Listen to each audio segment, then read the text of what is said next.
So we are headed back to Florida after our first adventure down memory lane, in which we took a look at making a bathing corset. And by the way, thank you to Squarespace for sponsoring this video. My main purpose for making a bathing corset was to, in fact, wear under a historical bathing suit from the Edwardian era, so the early 1900s. After making my bathing corset, which if you missed that video, the link to that will pop up here.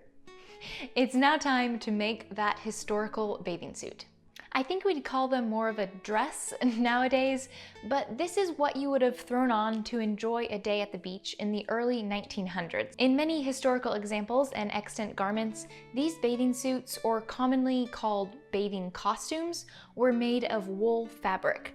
There are also some examples of cotton, silk, and a few linen bathing costumes, but by far wool was the common choice. For this project, I decided to not go with that common choice because a lot of wet wool is just not extremely enjoyable to wear, just personally speaking, though the benefits of which could be the warmth it would provide, especially if bathing in the colder climates. Also, I saw an explanation of wool keeping its modesty once wet, whereas other fabrics such as cotton can become slightly sheer when wetted. But I'm just going to chance it and make my bathing costume out of a linen cotton blend fabric. As for the pattern, many of them have a lot of buttons creating the closure to the costume, and there are also ones which feature a detachable skirt.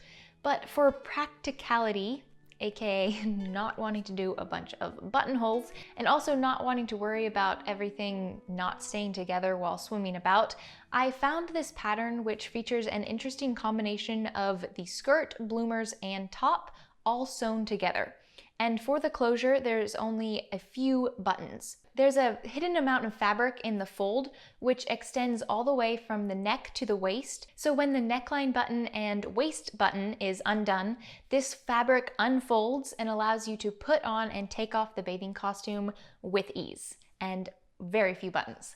We'll get into the details of how that all works as I actually make the thing, but this diagram is a patent from 1912, so it's actually not a pattern, it's a diagram of the basic parts and construction techniques of this particular outfit. The invention relates to a co-called one-piece garment that may be utilized for athletic purposes, for house and streetwear, for bathing suits, for baptismal gowns, and other purposes when a single piece garment may be desirable. An object of this invention is to provide a garment of light and simple character that can easily be put on and taken off. So the description continues and helps describe the diagrams, which, let me just say, it is not the best description of something I've come across, or maybe I'm just bad at following them, or I'm non-directional. Either way, it was a challenge to figure out what went where, but in the end, it did work out. But anyway, let's head to Florida and make this bathing costume.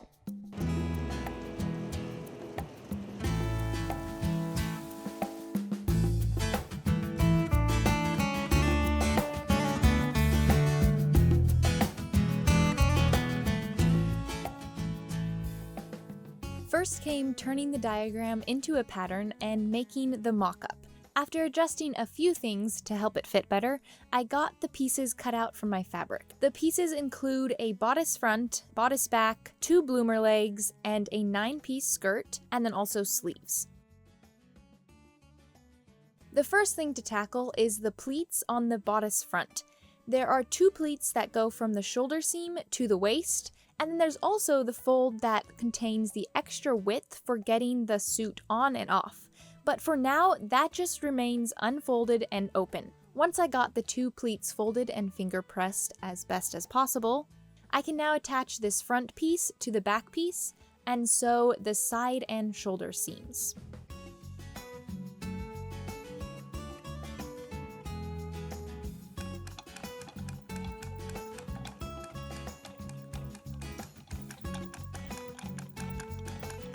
Next step, assembling the skirt panels.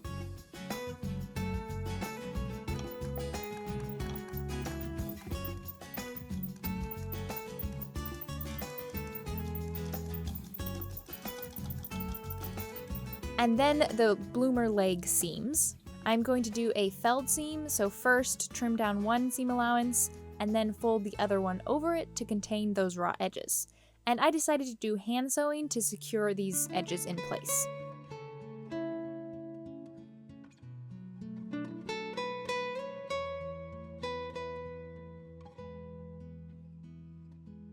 Once those were secure, I now can sew the crotch seam. So this weird jut out on this side of the bloomer adds the extra width to the waistband area of the bloomers and will be a part of that front fold of the bodice. So now we have a bodice, bloomers, and a skirt. For the skirt, I also need to finish up the raw edges, and again, it's felled seams sewn by hand.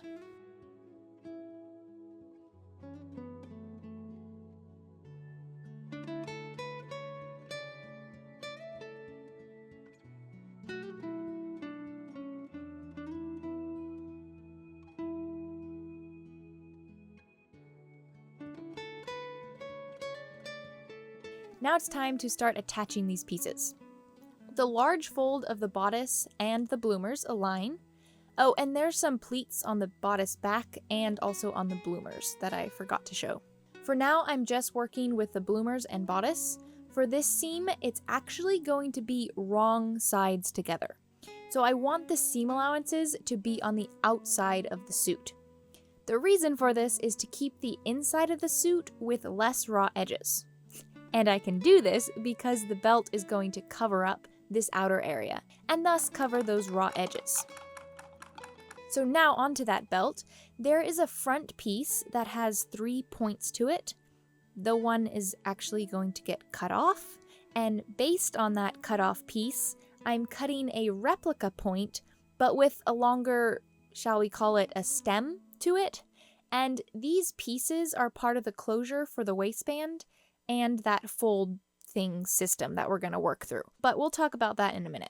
For the rest of the waistband, it's just a basic straight cut strip of fabric. And then I'm attaching one edge of that belt to the seam that I just sewed between the bodice and the bloomers. I'm going to try and explain what I'm doing with this waistband. So first of all, the way this design works, there's this pocket that with the waistband basically closes when you button this button here. So this is how the swimsuit will look once the waistband's closed and it's on the body and everything. So we have this flap here that closes up, and so this long piece of waistband starts just under the flap and then goes all the way around the back and comes up and stops right at this pleat with some seam allowance room. And the reason for that is this will go in this spot here. So it's got that nice point in it. But the reason there's a break here is I need to make an opening like this. This is how I'm gonna make my opening. And then I also have to cut this, it's part of the pant or bloomer part. So I have to cut that fabric open, and I haven't decided what I'm gonna do yet, but I need to make a slit there.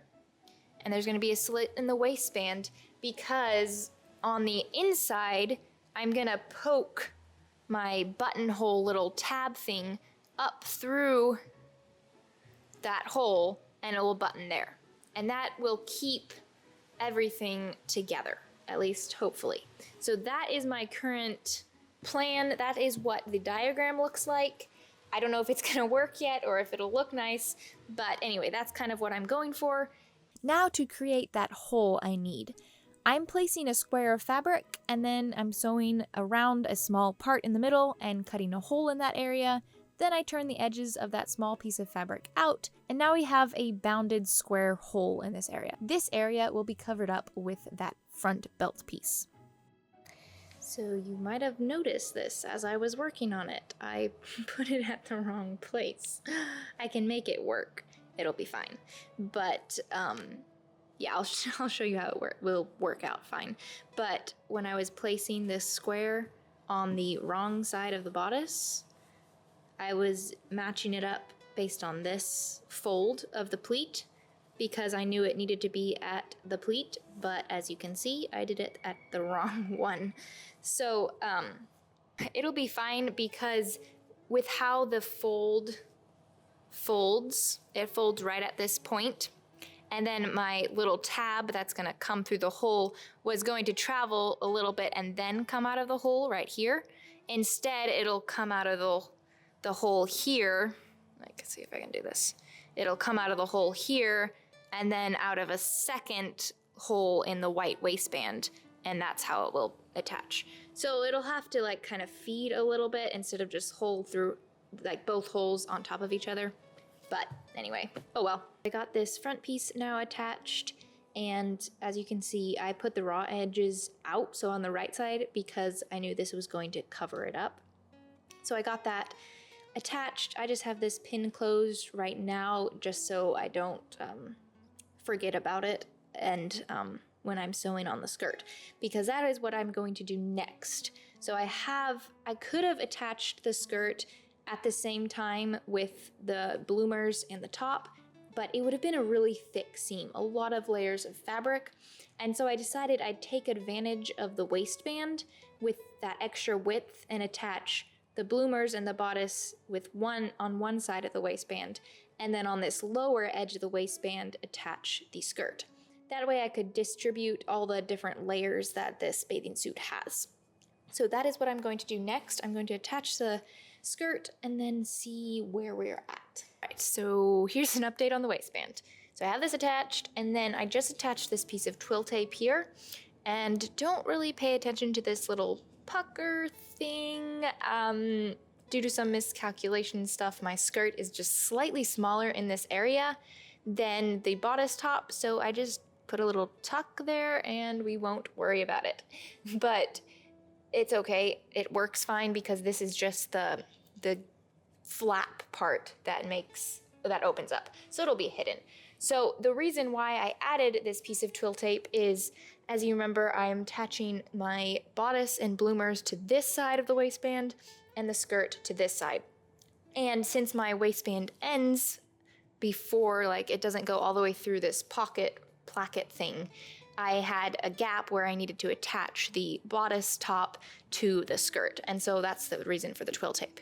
Now I could have made my waistband piece longer and extended it all the way up through here, but I felt like that would just add a lot of bulk to this area, and I wanted this as slim as possible. So I felt like just a piece of twill tape was going to achieve a slimmer area here instead of just extending that waistband all the way to here. And so that's the reason for that. So the next step is I'm going to hand sew this point onto the skirt like that. As you can see here, I have my little opening. I still have to work on that more, but it's there. And yeah, we're just gonna keep going and see what happens.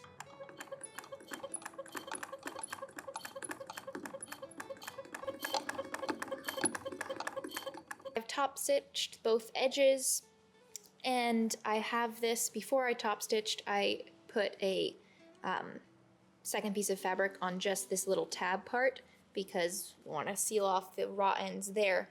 But the next thing to do is to put the second little tab that's going to work through these holes.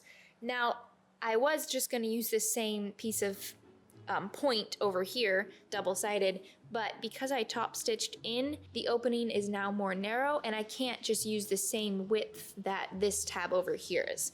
And so what I did with it is I made this narrower, and then as soon as it pops out here, it expands to be the right width.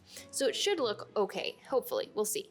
So I'm going to prepare this piece completely. I'm going to turn it inside out and then do a top stitch on it, and then I'm going to attach it inside here. So on the wrong side, I'm going to attach it at this point.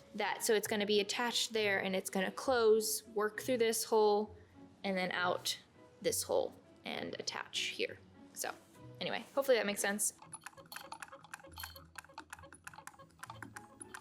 Now that we have this tab prepared, it's time to attach it. So it is going to be placed on the inner folded edge of the bodice waistband area. This tab is going to keep that extra fabric of that front fold in place when you're wearing the bathing suit. So I just got this hand sewn in place, and then I tested it out. I'm pulling the tab through the hole in the blue fabric and then through the hole in the waistband.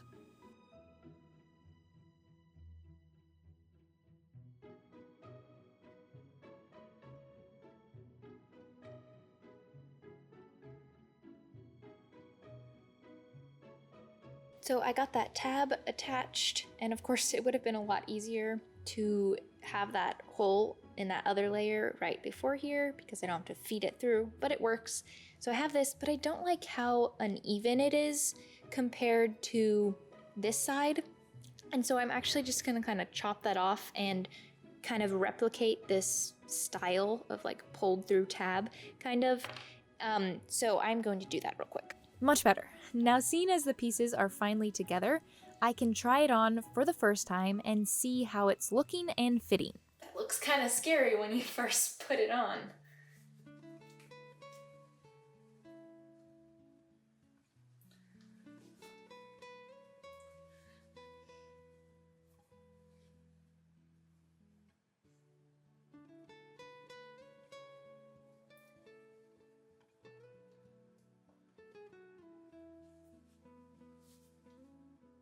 So as you can see, it's a little bit too baggy. I'm just gonna take in these. Really, I should have drafted this better, but frankly, I was kind of short on time and I should have, but hey, it looks like it's just gonna be easy fix of taking in the shoulder seams, just about that much. And then other than that, I'm actually pretty happy with it. That's a little crooked just because I pinned it crooked, but like that. Hey, that looks pretty good.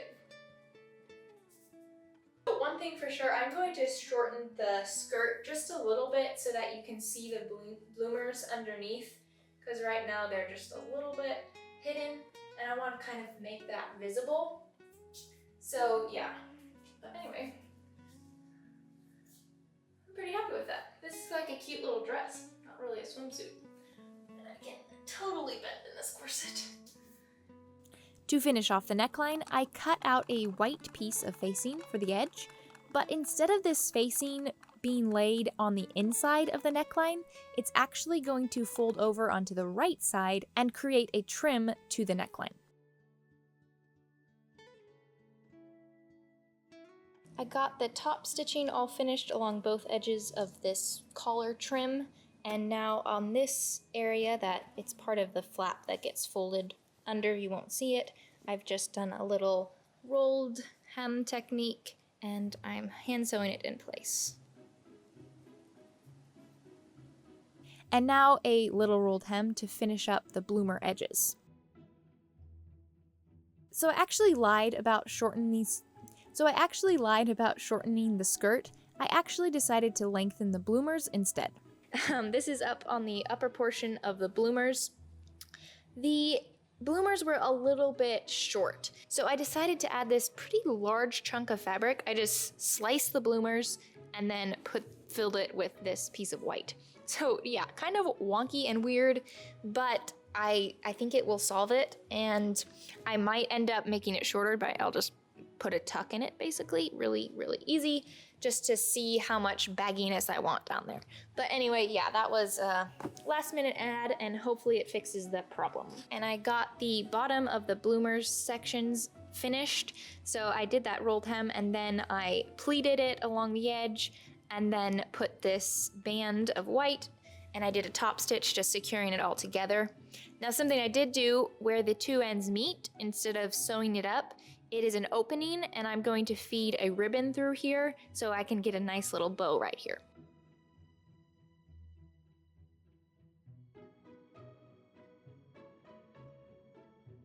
So because I was unable to buy as much yardage of the blue as I should have for this pattern, I didn't have very many full pieces left over to cut the sleeve out of, and I knew this starting off, and I figured I would do something like this. I've got 2 pieces of blue and then 2 down here and then a strip of white going around. Not a huge deal because there are going to be pleats kind of gathering up the top of the sleeve and the bottom of the sleeve, so it'll kind of get mixed in and blended in with that. After getting the various seams of the sleeves sewn together and finishing up those raw edges with a felled seam, I attached the white piece and then did a top stitch to make it look more like a trim piece and not a patchworked sleeve. Now I can sew the sleeve seams and pleat the shoulder and cuff edges. At the cuff, I then attached a white piece of binding and top stitched it in place. And then of course, those sleeves are attached to the bodice. Just one more step, attaching the clasps for the closure. So I chose not to do buttons for these few closures that I need. Instead, I'm just using clasps, and I might add decorative buttons later on, but for now, this is good.